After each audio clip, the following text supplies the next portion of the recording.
Hello students, good morning and welcome to online classes for class 7. Students, we were reading our first chapter 3 questions. ठीक है, हम हमारा जो chapter है पहला 3 क्वेश्चंस उसको हम रीड कर रहे थे. ठीक है, कुछ पैराग्राफ हमने इसके रीड कर लिए थे, कुछ हमारे बाकी हैं इस स्टोरी के. बड़ी ही इंटरेस्टिंग स्टोरी है, आपको भी बड़ा मजा आ रहा होगा आई होप. और जितना मैं करवा रहा हूं आप भी उससे बड़े अच्छे तरीके से उसको समझ रहे होंगे, उसको नोटबुक में भी कर रहे होंगे.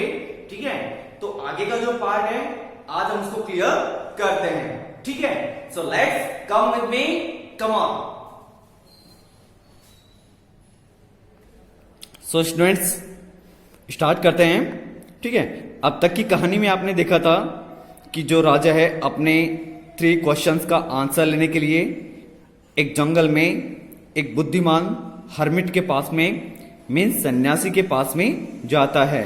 ठीक है, वहां पर वो जो सन्यासी है वो अपने फावड़े से जो बेड से क्यारियां हैं वो खोद रहा था.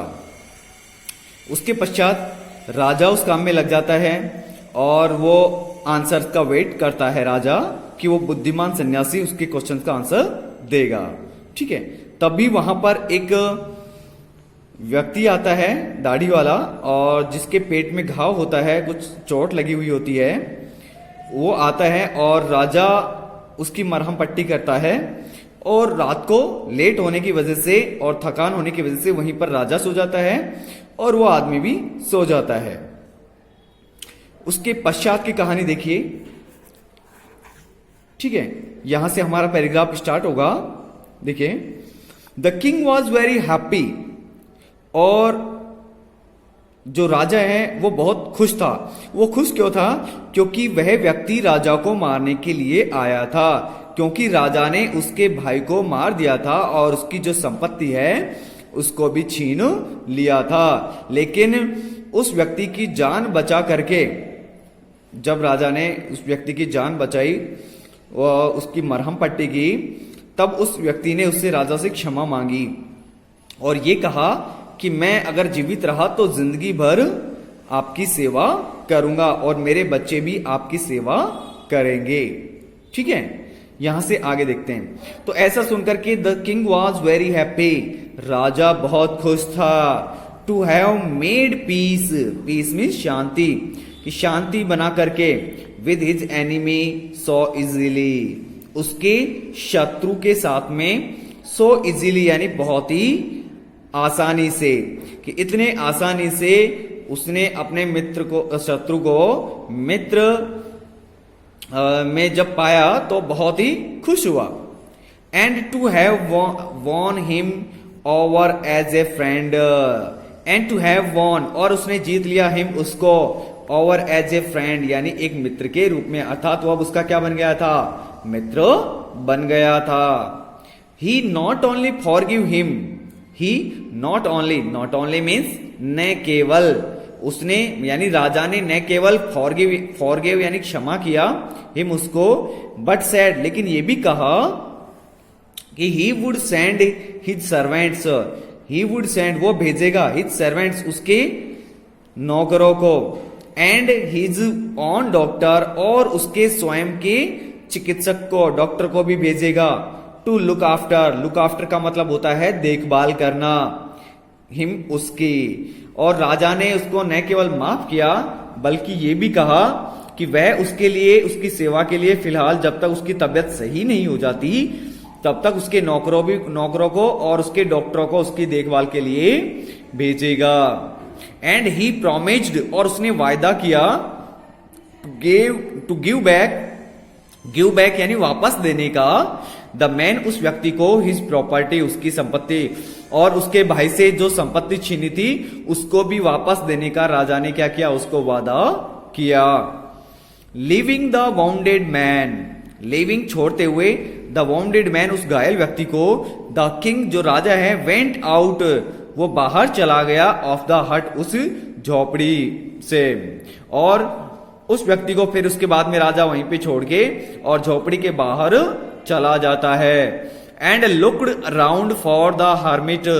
और लुक्ड राउंड, लुक्ड यानी देखता है, राउंड चारों तरफ, फॉर द हर्मिट उस सन्यासी के लिए, उस सन्यासी को चारों तरफ देखता है।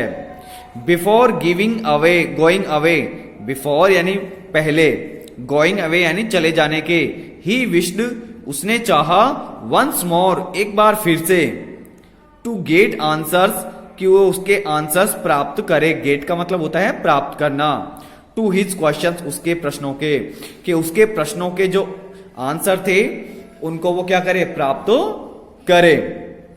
The hermit was on his knees, और जो हर्मिट था, सन्यासी था, वो कहा था, on his knees sowing seeds, उसके घुटनों से सोविंग बो रहा था सीड्स, बीजों को, इन द बेड्स, कहां पर, क्यारियों में, that had been dug the day before, जिसको कि डग यानी खोदा गया था, कब, द डे बिफोर यानी एक दिन पहले क्या किया था उन्होंने, जो क्यारियां खोदी थी उसमें क्या कर रहा था वो सन्यासी, बीज बो रहा था। The king went to the hermit, जो राजा है वो कहां जाता है, उस सन्यासी के पास में जाता है, एंड और सैड उसने कहा, क्या कहा, for the last time I bag you, bag का मतलब क्या है यहां पर, विनती करना, निवेदन करना, फॉर द लास्ट टाइम यानी अंतिम बार, आई बैग यू मैं आपसे निवेदन करता हूं, टू आंसर जवाब देने के लिए, माई क्वेश्चंस मेरे प्रश्नों का, वाइज मैन बुद्धिमान व्यक्ति, कि मैं एक बार जानने से पहले अंतिम बार फिर से आपसे निवेदन करता हूं मेरे प्रश्नों का जवाब देने का, बुद्धिमान व्यक्ति। You have already been answered, you have already been answered, यानी आपको ऑलरेडी पहले से ही आंसर जवाब दिया जा चुका है। said the hermit, उस सन्यासी ने कहा कि भाई जवाब तो आपको पहले ही दे दिया गया है। still bending down to the ground, still bending down to the ground and looking up at the king as he stood before him, still bending, bending का मतलब क्या है यहां पर, झुके हुए, स्टिल यानी अभी भी, मतलब वो जो सन्यासी है, हर्मिट है, वो क्यारियों में, बेड्स में जब बीज बो रहा था, सीड्स बो रहा था, तब वो झुके झुके उसको बोल रहा था, ग्राउंड यानी जमीन में, एंड लुकिंग अप और उसकी तरफ ऊपर देखते हुए, एट द किंग राजा की तरफ, as he stood before him जैसे कि वो खड़ा था, बिफोर सामने हिम उसके, यानी जब सन्यासी जब राजा बाहर आया तो सन्यासी को उसने देखा, तो सन्यासी क्या कर रहा था, क्यारियों में बीज बो रहा था, और उसने सन्यासी से एक बार फिर से लास्ट में निवेदन किया कि आप मेरे क्वेश्चन का आंसर दे दीजिए। तब राजा ने और तब सन्यासी ने उसको कह दिया कि भाई आपको जवाब तो पहले ही मिल गया, ठीक है। फिर राजा बोलता है how have I been answered, राजा क्या बोलता है, how have I been answered, कि मुझे जवाब कैसे मिल गया, वाट डू यू मीन, कि आपका इसका मीन क्या है, मतलब क्या है। Do you not see, replied the hermit, do you not see, क्या आप नहीं देखते हैं, क्या आपने नहीं देखा, हा? क्या आपने नहीं देखा, रिप्लाइड द हर्मिट, उस सन्यासी ने जवाब दिया, if you had not pitied my weakness, कि यदि तुमने, पिटिड यानी दया, यदि तुमने दया नहीं की होती, माई वीकनेस मेरी कमजोरी पर, यस्टरडे कल, कि यदि कल तुमने मेरी कमजोरी पर दया नहीं की होती, and had not dug these beds, और तुमने ये जो बेड्स है, ये जो क्यारियां हैं, इनको डग यानी खोदा नहीं होता, फॉर मी मेरे लिए, तो you would have gone away, तो तुम क्या करते, you would have gone away, gone away का मतलब चले जाते। देन फिर क्या होता, देन दैट मैन, फिर ये जो आदमी है, वुड हैव अटैक्ड यू, ये तुम पर क्या करता, अटैक करता, अटैक मीन्स आक्रमण करता, and you would have wished you had stayed with me,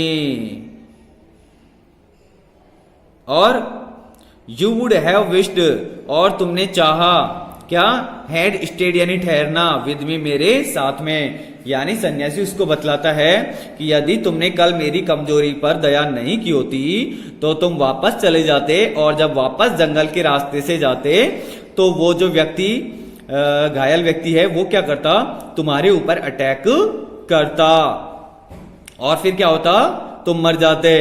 और इसके बजाय तुमने क्या किया, तुमने मेरे पास में स्टेड यानी ठहरना चाहा, रुकना चाहा। So the most important time, इसीलिए जो सबसे महत्वपूर्ण समय है, was when you were digging the beds, वो क्या था कि जब तुम डिगिंग खोद रहे थे बेड्स क्यारियों को, वो था।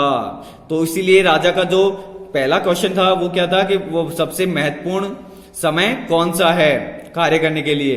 जो उसका एक क्वेश्चन ये था कि उसका सबसे महत्वपूर्ण समय कौन सा है कार्य करने के लिए, तो उसका जवाब ये था, so the most important time was when you were digging the beds, कि तुम्हारे लिए सबसे अच्छा जो कार्य था, जो समय था वो कौन सा था, क्यारियां खोदना था।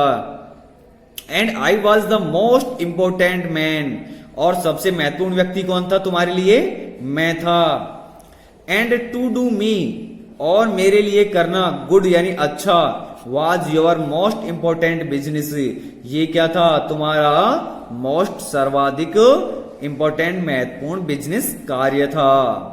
आफ्टरवर्ड्स, इसके बाद में, when the man ran to us, उसके बाद में जो वो आदमी दौड़ते हुए, टू अस यानी हमारे पास में आया, the most important time was when you were caring for him, तब जो सबसे महत्वपूर्ण जो समय था वो क्या था, when you were caring for him, कि जब तुम उसकी क्या कर रहे थे, केयरिंग कर रहे थे, देखभाल कर रहे थे, तो वो तुम्हारे लिए सबसे क्या था, महत्वपूर्ण समय था। बिकॉज, क्योंकि if you had not dressed, यदि तुमने उसकी पट्टी नहीं की होती, मरहम पट्टी नहीं की होती, ड्रेस्ड का मतलब क्या है यहां पर, मरहम पट्टी, यदि तुमने मरहम पट्टी नहीं की होती हिज वाउंड्स, उसके घावों की, तो ही वुड हैव डाइड, वह मर गया होता। विदाउट हैविंग मेड पीस, बिना शांति स्थापित किए, विद यू तुम्हारे साथ में। So he was the most important man, और इसलिए वो क्या था, so he was the most important man, वह सबसे महत्वपूर्ण व्यक्ति था। एंड वॉट यू डिड, और जो कुछ भी तुमने डिड किया, डू की सेकेंड फॉर्म है डिड, डू फर्स्ट होती है, डिड सेकेंड होती है, और डन थर्ड होती है। एंड व्हाट यू डिड, और जो कुछ भी तुमने किया, फॉर हिम उसके लिए, was your most important business, वो क्या था, तुम्हारा मोस्ट सर्वाधिक महत्वपूर्ण बिजनेस मीन्स कार्य था। ओके स्टूडेंट्स, ठीक है, आज के लिए हम इतना ही रखेंगे, और नेक्स्ट क्लास में हम यहां से स्टार्ट करेंगे। तो आप मार्क कर लीजिए यहां से आपका ये जो है पैराग्राफ। सो स्टूडेंट्स, जितना आपको रीड करवाया है उसे आप फिर से 2-3 बार इस वीडियो को देखिए, उसका ट्रांसलेशन कीजिए, वर्ड्स के मीनिंग्स देखिए, और जितना भी आपको होमवर्क दिया जाता है वो आप डेली की डेली कंप्लीट कीजिए, क्योंकि आपसे एनी डे किसी भी दिन स्कूल में कॉपीज मंगवाई जा सकती है और आपकी कॉपी चेक की जा सकती है, ठीक है ना। तो देखते रहिए अपनी ऑनलाइन क्लासेस को, और हाँ, वीडियो को लाइक, शेयर और सब्सक्राइब जरूर करें, ठीक है। मिलते हैं नेक्स्ट क्लास में, ठीक है। तब तक के लिए have a nice day, thank you, नमस्ते।